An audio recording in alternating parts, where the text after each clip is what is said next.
Todd Helton played 17 fantastic seasons at first base for the Colorado Rockies. So it begs the question, how much did Coors Field aid in his incredible numbers? Well, we know one stat that contextualizes era and park factor pretty well. That's WRC plus. He finished his career with a 132 WRC plus. To give you an idea where he stacks up in that category among future or current Hall of Famers, Albert Pujols finished with a 141 WRC plus. Rod Carew, same exact WRC plus as Todd Helton. And Eddie Murray, another Hall of Famer who hit over 500 home runs, finished with a lower WRC plus at 127.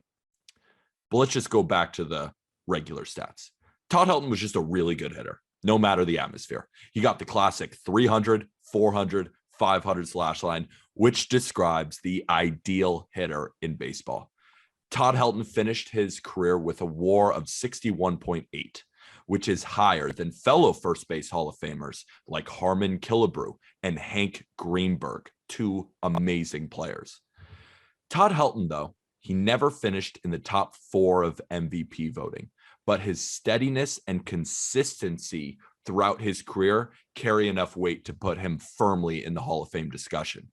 He's a 3-time Gold Glover. He's a 5-time All-Star. He finished his career with over 2,500 hits and 369 home runs. He should be a Hall of Famer, but the ballot gets very difficult if we allow some of these premier players who were linked to steroids.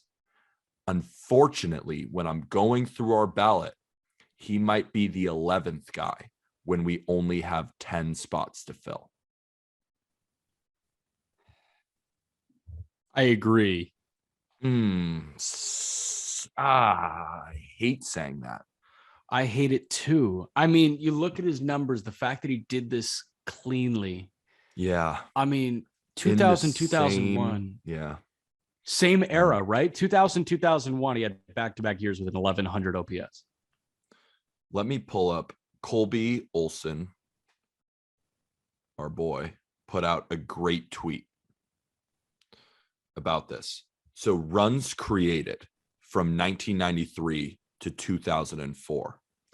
Barry Bonds was number 1 with 1,053. Todd Helton was number 2 with 978. And that list goes number 3, Manny Ramirez at 838, Alex Rodriguez at 835, and Carlos Delgado at 815. Carlos Delgado, that's a name. That's what I think about Yordan Alvarez currently right now. Carlos Delgado? Yeah, Yordan Alvarez. Fair. So when you hear that list and you hear the difference in the overall runs created, you see Bonds, big gap, Helton, big gap, everybody else. Manny A-Rod. Not like everybody else. Like there's just a bunch of guys thrown in there. Manny Ramirez and Alex Rodriguez. Right. Like that peak was unfreaking believable. This guy who hit 370 in a season. He's a career 316 hitter.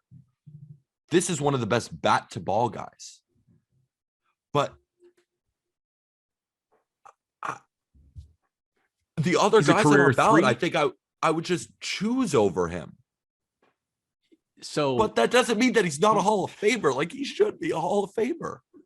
Right. He needs to be a Hall of Famer at some point. He's just not getting on our ballot because he's the first one off by just a slim margin. He's you mentioned a career 316 hitter with a 98-point jump in OBP. 414 OBP. He walked more than he struck out in his career. Like you look at Gary Sheffield,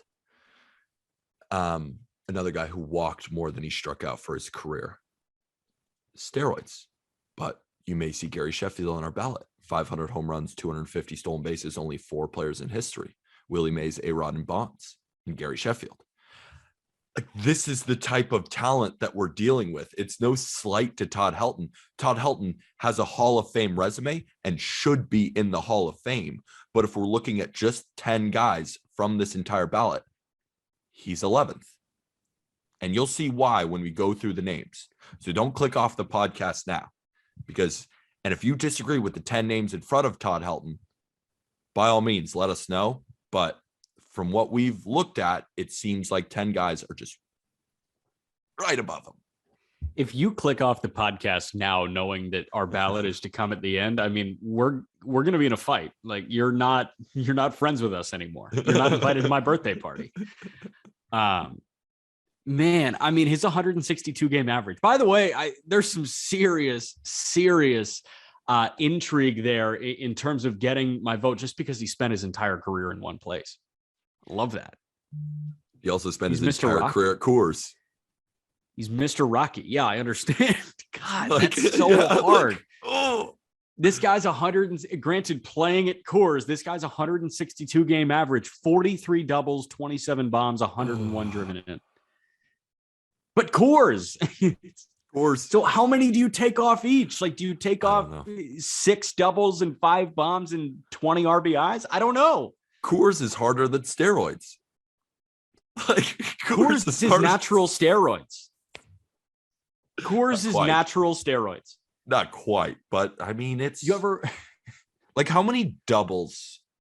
I mean, that's the part about Coors Field. It's not that this field is so small and it's so easy to hit home runs. No, this field is vast throughout the outfield, and the ball carries, and the air is thin as shit. So the ball can just carry through the gaps. That's why the Rockies need to get some athletic outfielders who can play those gaps and lock down some of those doubles instead of continually starting Charlie Blackmon in center field, who is on his last legs. But then again, they don't care. They might be sending Trevor Story for no reason. Right. Think about how easy Kevin Kiermaier would be winning Gold Gloves if he played for the Rockies. He might win a batting title if he played for the Rockies too. Wow.